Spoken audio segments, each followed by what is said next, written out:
Hello, I'm Reverend Michael Mugford, and I'm in ministry at Cole Harbour Woodside United Church. Time is an artificial construct. Well, maybe not time itself, but the way that we mark time is artificial. It's something that we have created as humans in order to keep track of life, to ensure that the things that we need to do or have to get done, such as planting and growing and harvesting of crops, etc. I was thinking about that this week because mainly it's the start of a new year, and it came to me as a realization that I have a concern about time and the movement of time. It feels like time is moving more quickly these days, and I wondered about how it is we become aware of our cognitive or artificial approach to this understanding of time that we've constructed. In gross generalizations, we mark time differently because of the complexity of life. For example, in nomadic times, we followed herds of animals as our food sources, and because if we didn't, we died. So what we did was we observed patterns of migration, and we ensured that we marked them so we could continue to live. And as we became more agrarian-oriented, we added patterns of moon cycles and seasons and such into our lives. It seems in my observation that with the greater complexity of life, we designed different ways to ensure that we didn't miss important cycles and seasons. We've evolved from patterns of wildlife to moon cycles to seasons to months, days, hours, seconds, and even milliseconds. And in instances today, we're measuring life in nanoseconds and even smaller. Regardless as to how we measure time, the reality is that each moment has within it a myriad of possibilities. And 2026, as it lays before us, is filled with possibilities, and I find such great hope in that.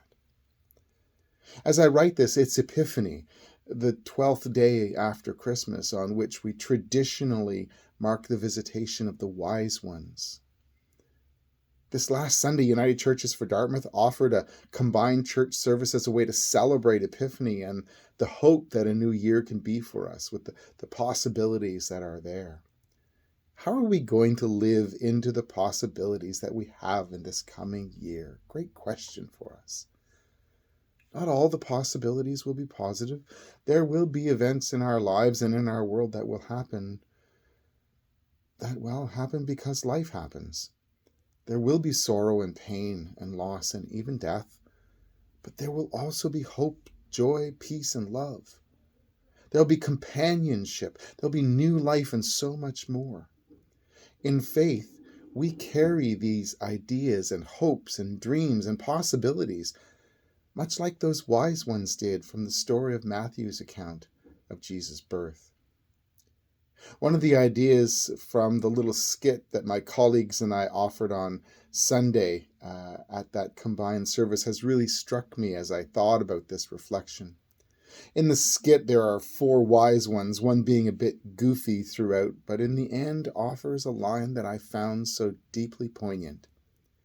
And the line is, "I just thought that it doesn't matter what we bring to this little king. He doesn't need our gifts. I mean, he's a savior.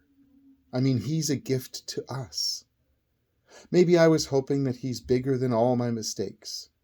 Yeah, I guess that's what I was hoping." End quote. As Jesus teaches us about the realm of God throughout the gospel stories, he presents God as one who is the source of all possibilities.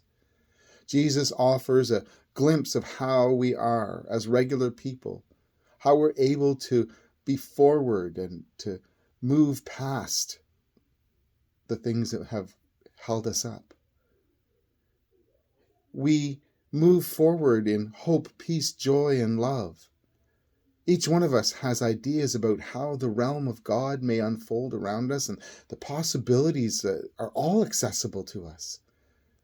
The nature of God is, I believe, to move forward towards justice, hope, and peace.